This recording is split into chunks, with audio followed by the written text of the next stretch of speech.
Welcome back to The Situation Room, the weekly question and answer show covering both the important ins and outs of global geopolitics and the even more important stuff like when did my hair fall out? Early 20s. The good old days. This week, we're taking some of your questions on some pretty heavy themes from an overview.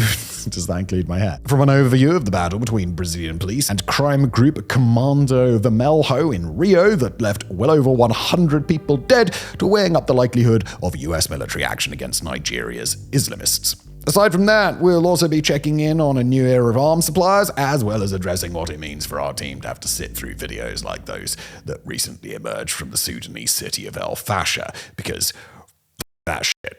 First, though, a deep dive on a question likely on everyone's lips these days. What are the chances of another major war erupting? Timestamps below if you want to skip ahead. Don't do that, though. I love the watch time. It helps you grow the channel, all of that good stuff. Thank you so much. But let's start out with those people who are freaking out about World War III. Will there be another major war? Here's the question. It's from Roger Marks, 1454. Is there actually possibility for a large-scale open war, UN versus Russia, or do you foresee countless more proxy wars and clandestine actions in a complex game of feints and plausible deniability? Thinking along the lines that any war of that scale would cost both sides dearly and leave gaps in the armor for other players to exploit. Okay, now this question gets at several fundamental problems in modern warfare, perhaps most importantly, the fact that modern warfare has to exist in the modern world. You mentioned something in your question there that really doesn't tend to come up during casual conversations about modern conflicts, but that world leaders and governments have to be extraordinarily careful about balancing. The cost of warfare, not just in financial terms, but in terms of the pain and destruction imposed on a participating nation and its people. Those costs have never been easy for nations to deal with across history, but they've never been harder to balance than they are right now. Think about the way that the whole of modern society works, not just in the rich Western-aligned nations, but all over the world. Information is many orders of magnitude easier to access today than it has ever been, and as a result, it's become much easier for ordinary citizens to learn about and understand the full scope of societal costs that their leaders impose upon them. For example, during large portions of ancient and early modern history, powerful leaders could just shift the most painful costs of warfare onto literal slave armies or leverage very strict social class and caste systems to ensure that the vast majority of lives destroyed were the lives of people with no real say in the society they inhabited. Members of a feudal peasantry in one area, they'd struggle to warn peasants in another domain about the true nature of an ongoing conflict, as they had no more effective tools than just a rumor mill. Ordinary people often lacked the means to gain reliable, complete information about the adversary that they were supposed to fight, or the true causes of a given war, or the hidden costs that their leaders were willing to bear in order to gain victory. Certainly, they often lacked in the means to engage in society-wide resistance in real time, whether through public discourse against a war effort, coordinated attempts to evade conscription, or a process to designate independent civil leaders or advocates who could argue against a conflict on the ordinary people's behalf. Even as recently as World War II, the largest and most devastating conflict in human history, news of the mass death of millions only spread around the world long after that death had happened. That didn't matter whether it was in Soviet Russia, in China, during the war against Japan, or in the Holocaust was orchestrated by Nazi Germany. For ordinary people to have access to detailed information in real time about the conflicts that their own nation is engaged in is a change that has transformed the way that world nations, and especially powerful ones, have to go about engaging in conflict. I mean, take the way that the American public reacted when it learned about the war in Vietnam, and again when the US was conducting operations in Iraq and Afghanistan. Or take the way that the Russian public reacted to similar progression of conflicts, from the Soviets' own misadventures in Afghanistan to the Russian Federation's action in Chechnya. The reason that those wars dragged out for so long and ended so inconclusively isn't because Washington or Moscow had overestimated the military disparity between themselves and their adversaries. If either of those nations had waged a true total war in those conflicts, the destruction would have been far more devastating and one-sided than it already was. But that didn't happen, because in each case, the American and Russian publics, respectively, reacted rather poorly to the information that they were able to access and chose to apply pressure to their respective governments in ways that made it very clear which costs of war the people were and weren't willing to accept. Fast forward to today, and the results are even more striking. From the Arab Spring to the global Gen Z revolution, from global engagement in the Ukraine and Gaza wars to the many powerful nations exposed for their conduct in global resource wars, information access has completely transformed the way the conflicts are fought. There's a reason that whenever the most horrific acts of aggression take place, whether it's Russia trying to justify a Ukraine invasion or the RSF carrying out a genocide in al-Fasher, it's become so important for belligerent powers to control the narrative, both by trying to stop the truth from leaking out and by working intensely to construct versions of events that would convince people to support their cause. As a result, the nature of global warfare has changed in exactly the way this question gets at, a transition away from large-scale open wars whenever they can be avoided. Instead, nations prefer to engage in proxy conflicts, clandestine engagements, and a far heavier reliance on the capabilities of either highly trained, specialized, and risk-accepting combat troops like special operators and the pilots of combat aircraft or unmanned systems that ensure a military's own personnel won't be placed at risk. Those conflicts are taking place more and more in resource-exploited areas across the globe where people have far less of a voice to speak about the violence perpetrated against them. When major conflicts do break out, global fighting forces have become all the more focused on winning by imposing clear, obvious costs on their enemies in an attempt to reach a level of pain and destruction that ordinary people will no longer allow their governments to accept. It's not impossible that large-scale open wars between major powers could still happen in the future, but the standard for engagement is higher.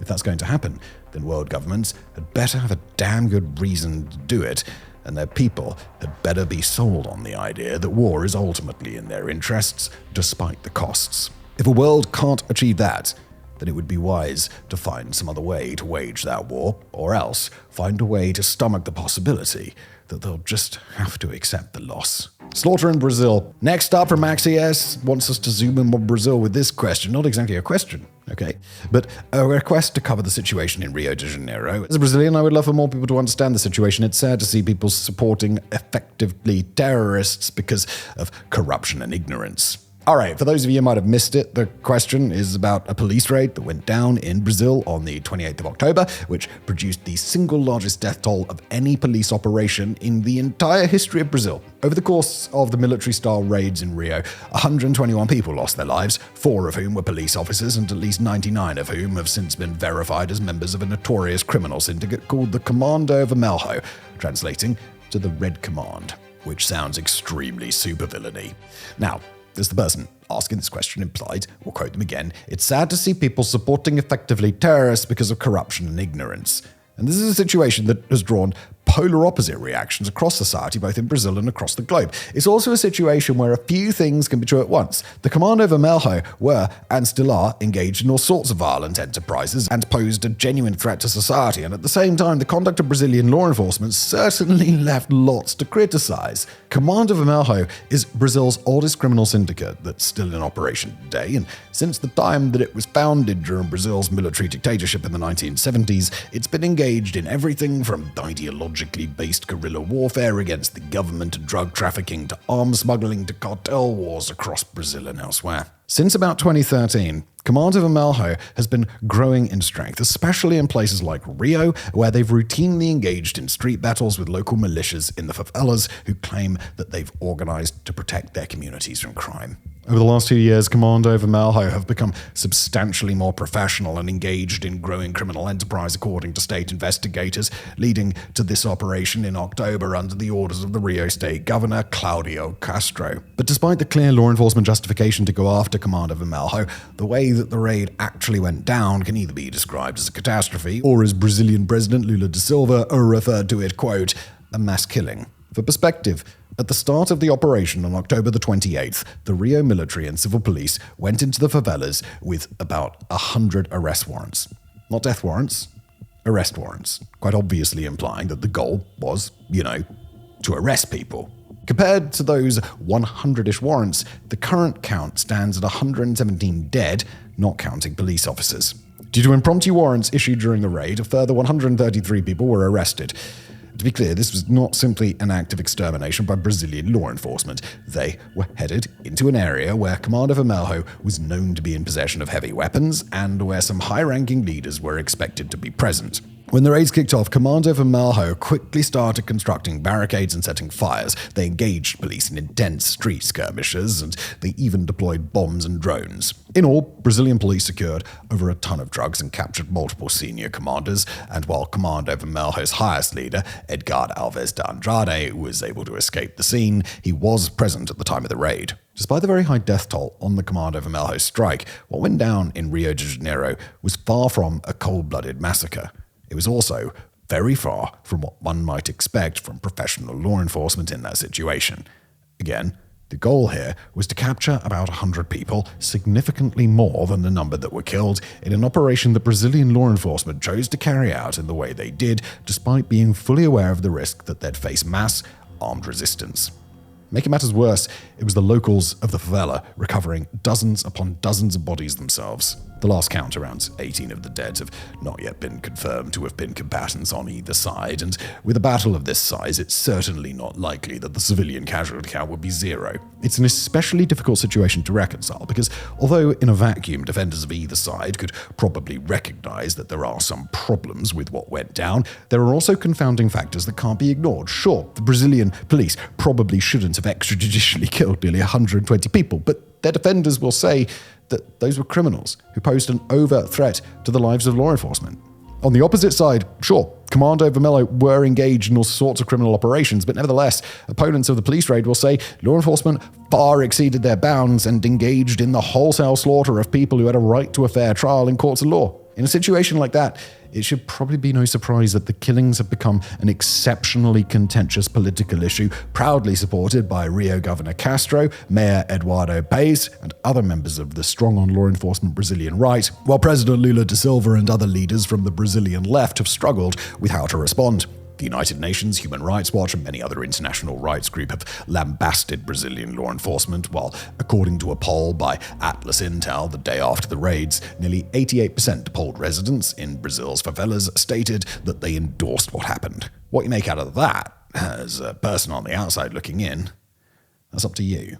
Now, before we continue swimming through this sea of questions, we'd like to talk about something new. And no, it's not fronts.co. We talk about that enough. If you want to check it out, you can. It's awesome. But because we're full of surprises, it's instead r/fronts.co, our brand new subreddit. Yay! There we're going to be hosting ongoing discussions on everything we're talking about in the Fronts universe, whether it's here on WarFronts, over on our sister channel Political Fronts, or our newsletter WarFronts Weekly, which you should definitely subscribe to. Or you can subscribe to the exclusive content on fronts.co. It's not fronts.co promo. Stick to the point, Simon. We'll be hosting regular AMAs where we can answer an even wider range of questions than we can here on YouTube, and we'll be giving advance notice of any new projects, new merch, and all the other things that we've been cooking up behind the scenes. To be a part of the discussion, head on over to reddit.com/r/frontsco, where we're excited to see you. And now back to all of the depressing questions. The next generation of arms suppliers. Next up, Harsh Agarwal 2860 says, tell me,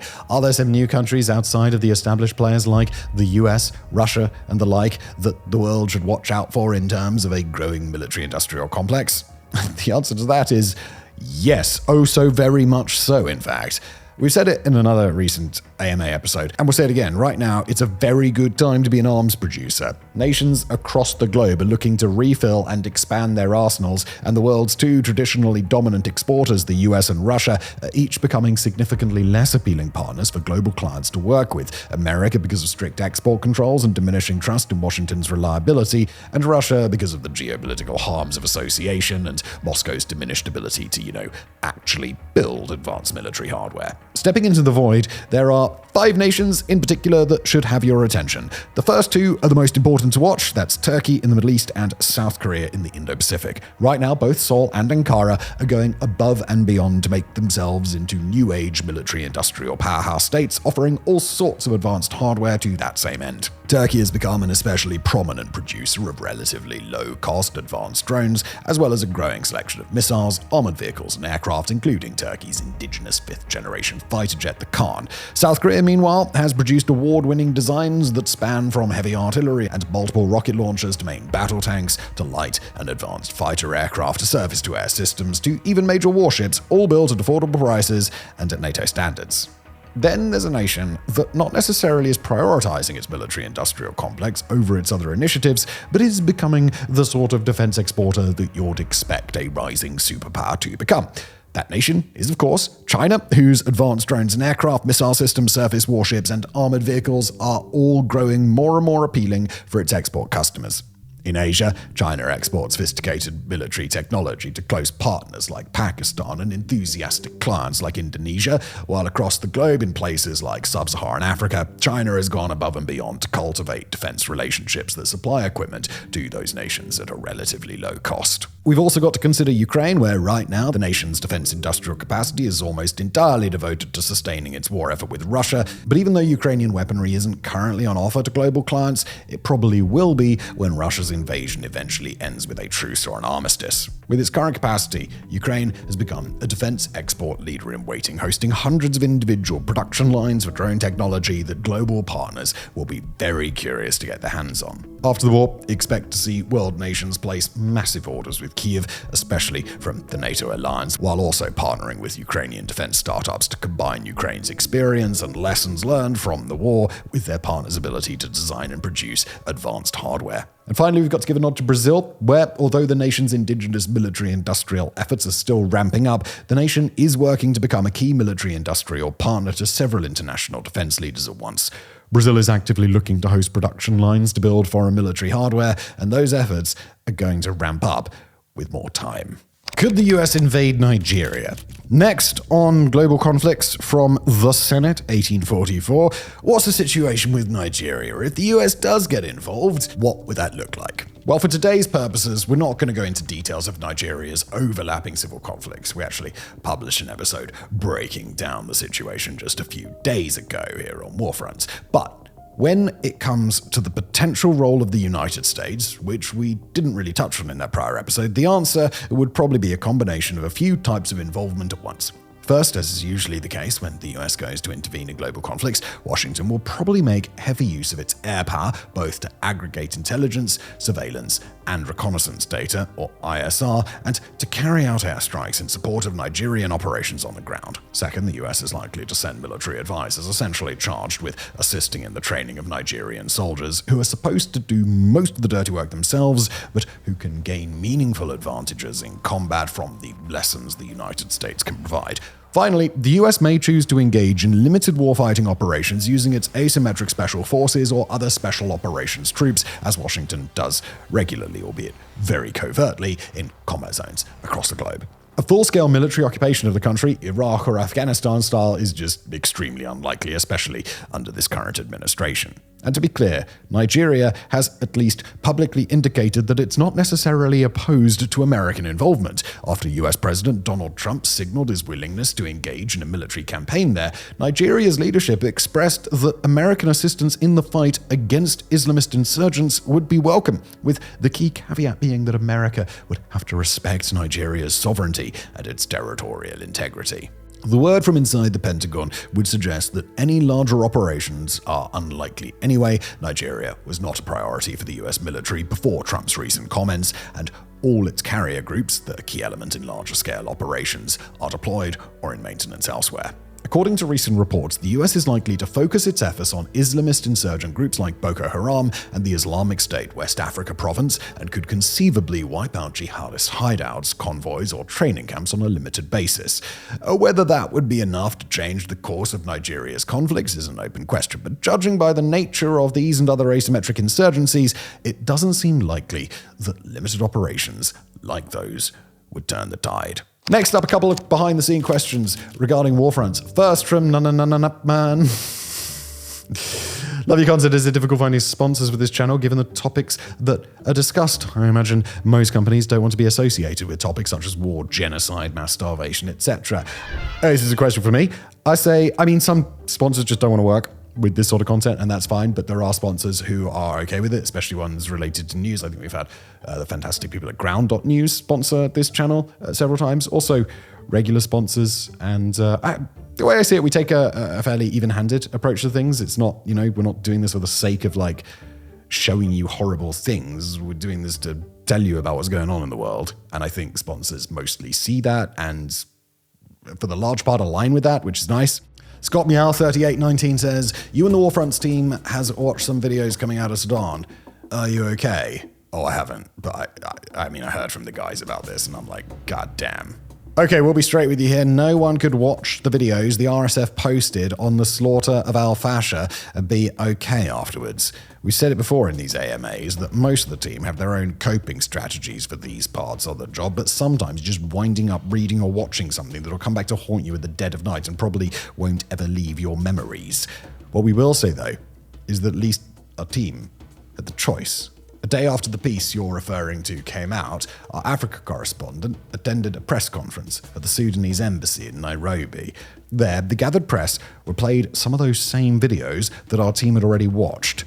And this is how our reporter explained the vibe in the room, quoting him. For most of the guys there, it was their first time seeing the carnage. There was a lot of fear, apprehension, and just a general sense of holy shit. This is worse than I thought. One guy basically said he wished we'd been given the option to view or not. Can't imagine what they felt. The truth is that someone needs to watch these videos so the world can know what is being perpetrated with the clandestine support of US allies like the UAE, who have been funneling weapons to the RSF as they conduct their genocide. But yes, it's sometimes tough being the someone who has to do the watching. And our final lighter question to end this episode comes from DeWolf458. What was the dumbest, silliest reason for a conflict to break out? Oh, I already know my answer. It's it was just in case one of the other guys take it because I don't have a good backup option. South America, football match. 2 countries, I think one of them was Honduras, maybe. They were kind of wanting to go to war, and then there was this football match, and they all got really upset, and then a war ended up kind of breaking out from that football match. It was more complicated than that. That's what I remember. I remember being like, what the fuck, guys? Anyway, Evan says, my answer absolutely has to be the War of Jenkins' Ear. Okay, the nearly 9-year-long war between the British and Spanish empires, in which a critical part of the pretext for the entire conflict was the left ear of a guy named Robert Jenkins. Basically, in the midst of a wider trade and colonization dispute in the early 1730s, it had come to pass that Spanish inspectors were allowed to check out British vessels and make sure they weren't engaged in smuggling outside the bounds of legal trade. In 1731, Spanish customs officers checked out a ship called the Rebecca, where they found some smuggled sugar, and in response, they allegedly cut off part of the ear of the captain, the aforementioned Robert Jenkins. While in better times, the ear amputation might have caused a more limited dispute, Jenkins lost the wrong ear at the wrong time, because in 1731, and over the next couple of years, Britain's opposition Tories were building a case that they should be put in charge and allowed to take far more aggressive action against Spain.